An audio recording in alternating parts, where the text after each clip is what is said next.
But the magical thing about that, I mean, my background's in architecture. So if you imagine that thing's inverted, there's two things in here that your house has got that the wasp has done. One is that it's created a cavity. And like you have a cavity in your wall or a cavity in your windows. So that's to insulate it from the outside. And the other thing is, because it's got an outer skin, water will drip off it.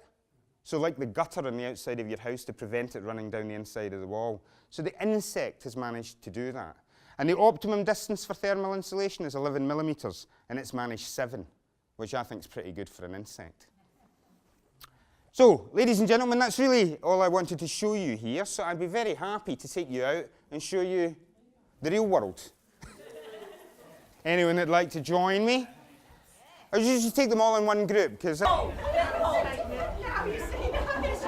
are we ready? Oh, God, cheese!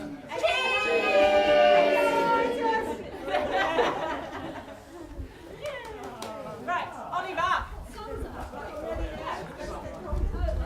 And look at that. Welcome to the world, folks, and the sun has just broken through the clouds. I can't promise it'll last for long. Look what I found as well. Oh, that's yours, is it? Yeah, no, it's a handy thing. It's a handy thing. So, I've been working on it. Oh, could change any minute. Are you bringing Mac, or are you just leaving him? Okay. Ladies and gentlemen, you'll never have seen one of these before in your life, I can promise you that. He is only in training, but my wife is about to open the back, or I'm going to open the back, and I'd like to introduce you to Mac.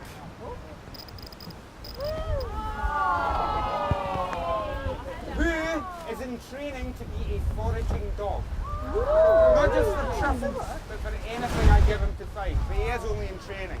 So right now you can find lemons, tangerines and garlic. Rubber balls.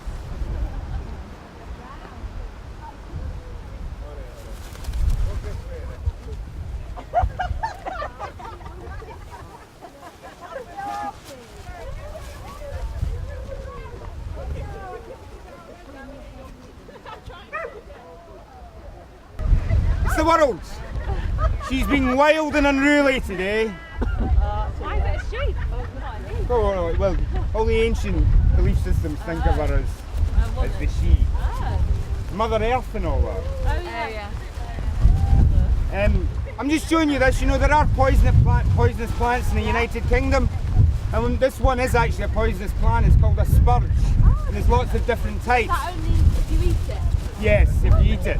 But I don't want to cut it because it's planted, but if I cut it, a milky white sap would come out of it, and you don't want to get that on you either. So the thing is never to stick anything in your mouth that you don't know what it is, you know? Yeah. But I do see... Very good rule for life. It's a rule for life, that's right.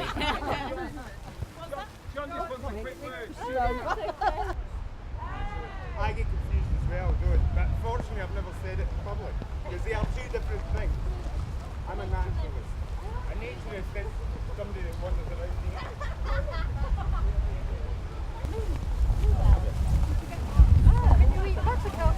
No, they're poisonous.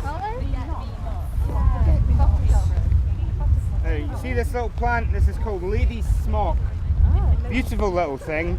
I didn't mean to cut it because all we're interested in are these lower leaves. See how they're in pairs of leaves like this? So if you'll find one each, if you want to try it, and just take off the lower leaves without picking the whole flower, you won't kill it. And when you eat this,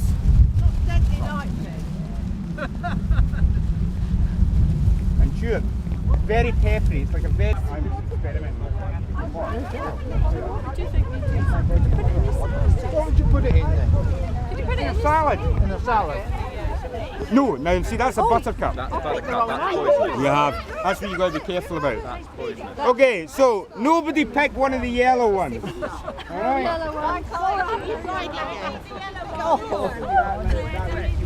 Or you can have a bite of the flowers. I want to see what age you were. We have to do it as well.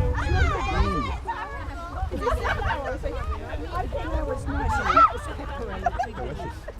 lovely. Dora, have you had It's not always true that you can eat all parts of a plant, but that's fine. Okay, now Flowers are lovely. I do nasturtiums. Oh yeah, they're lovely. Yeah, pepper the leaves and the flowers. And it's an emergency hat. The big one, they can grow much bigger than that. They work really quite well as an emergency hat. And you look so wonderful going around town. So don't try flying. Is that salad burn? No, this is called meadow sweet. Ah. And it will get the most, it's got a red stem, and it will get the most beautiful fluffy flowers on it. The flowers from it's got a beautiful smell. The mead of the meadow. Is that right? The mead of the meadow. I didn't know that, thank you. Mead sweet. And I've seen men dry it and smoke it as tobacco, and an old country name for it was poor man's baccy. And it smelled really quite nice. But if I crush it, see if you can get the smell of it. Oh, well, yeah, you smell that and pass it round. You recognise the smell, it's germally. The flowers don't smell like germally. You find in hedgerows, and you can measure the age of a hedgerow by the number of species that are in it over 30 metres. Not perfectly, but it's a rule of thumb. And from here I can see, you know, two proper species, hawthorn and sycamore. And then it's hawthorn and sycamore and hawthorn and sycamore. And then down there you get lime and ash. So I would imagine this hedge is sort of around the 200-year-old mark. So when you see a hedge and it's only just one colour, it will just be 100 years old, Mac. It could easily be 500 years old. Unless, sometimes nowadays people are getting grants to plant mixed hedgerows. So it could be a new one, but I think it's an old one. And delicious. This is a gift from the Romans. What did the Romans ever do for us?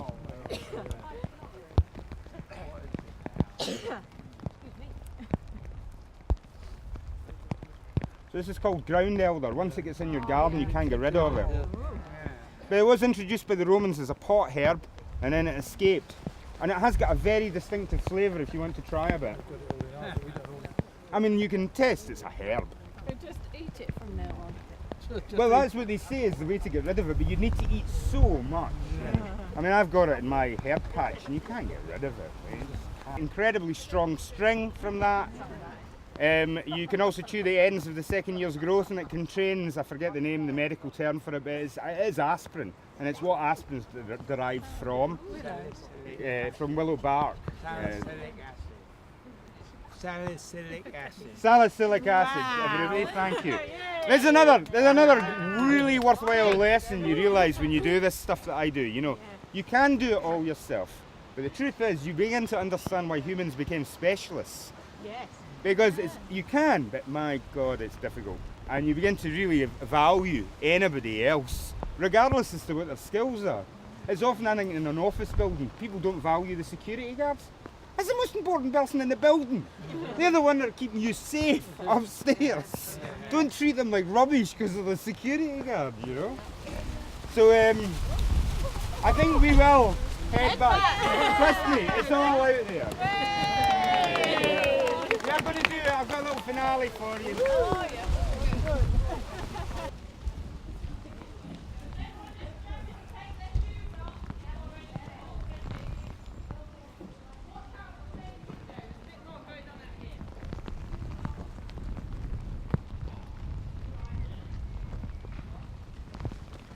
From here. Yeah. So in this scale, that would be 400 million years ago. Okay? And we're going to say that here, or the face of the column, or indeed there, the window, is the present day. Honestly, if they weren't there, you wouldn't want the other stuff that would be there. So that's 400 million years ago, way down there at the tree, yeah? And then about halfway between there and here, so it's down in the dip there, 200 million years ago, 100 metres from here. So it's 200 million years ago. That's when you start to get things like mammals.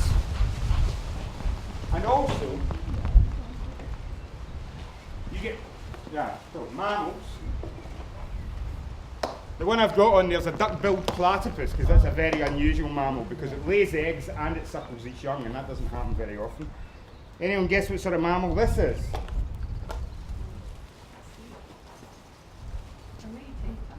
It is, well, that's an interesting observation. From the teeth. So this is a badger. And it's very rare to find them in as good a condition as this. But the unique thing about a badger is that it has this locking jawbone. You know, most animals you'd never find the top and the bottom together because they're only held together by ligaments. But as far as I know, there's only 2 animals in the world that have this, a wolverine and a badger, which is presumably why they can bite very, very hard. And wolverines are considered one of the most dangerous animals in North America. So mammals, you know, down in that dip, they start turning up. Anyone want to hazard a guess where humans turn up yet? In terms of a clock, I think it's 10 to 12. Right, it was a 24-hour day. That's the time I can't work it out so far as the way you're put. Literally stuck them in wind tunnels in the 1970s to study them, and basically they just wet. Well, we're not going to be doing that anytime soon. Yes. Somewhere like that, right. So, I'll show you. So remember where we started? It's important. Ferns and spiders, if you remember one thing, the scale we're talking about here, you know, half the distance between that. And humans, well, our earliest ancestors turn up about here away from the Mullion, about 1.25 metres, 2.5 million years ago. But they're not like us, you wouldn't recognise these. You might look at them and think, well, they look a bit human, but they'd look at you and think, lunch. They're not really us. We're Homo sapiens. And Homo sapiens turned up about 200,000 years ago, the naked ape, an ape without fur. And on this scale, that's exactly the length of this blade, 10 centimetres. So that's modern humans. They turned up here. Agriculture, depends where you were in the world. Started about 12,000 years ago, and then we were about 4,000 years ago. Oh, thank you so much. This links to my Facebook page, because I don't really do this as professionally, as much as I used to. But I keep my Facebook page up to date, and it links to my YouTube channel, and on that there are videos for both of those things. So, oh right, I'm sorry. Well, do you have you can look at YouTube though, can you? No, I don't. You don't use it. No. Good for you. Yeah. You're the only one that's still going to be sane when the rest of us are all mad as hatters. Children that do it, yeah. Ah, right. Well, there's a whole series of videos, short videos on there. What about kids? Do you do kid training? I don't any longer. You know, I don't do the stuff in the woods. I used to do a lot of that and train kids at risk and stuff like that and help them develop. But no, I'm afraid I don't any longer. I just do a few occasional things, really. But Really good. thank you. Yeah, would you like? Yeah, This is to the temperature of the environment you're in. Regardless as to whether you've fallen in a river, it will still produce sparks. And it is like a modern flint and steel, but just it's much more powerful. It's more sparks and they're much stronger. And I've cut open the cramp ball here, and I'll see if I can get a spark in it.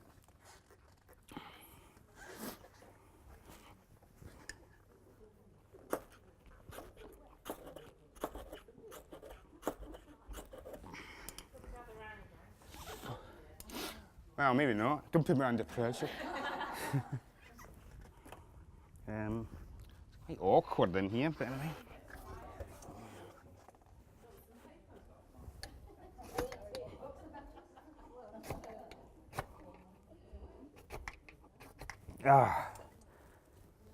I don't think so. Sorry, it's not dry enough.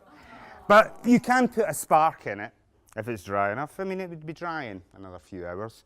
And then it will burn like an ember. And then you put dried grass or clematis bark or a bird's nest, for instance, around it. And then you blow on that and then the whole thing will ignite. And there's lots of natural materials. But unfortunately, I can't get a spark in it. It would have just been an ember. But see, that's something humans have been using for an awfully long time to make fires. Sorry? A whip? No, there's no whip. It's just a way of.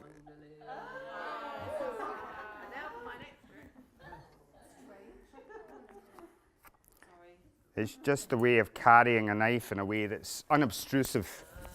and so that it's not quite so obvious, and you don't look like some nut job, and you know, sort of out in the woods with a big knife. How to get arrested by the police?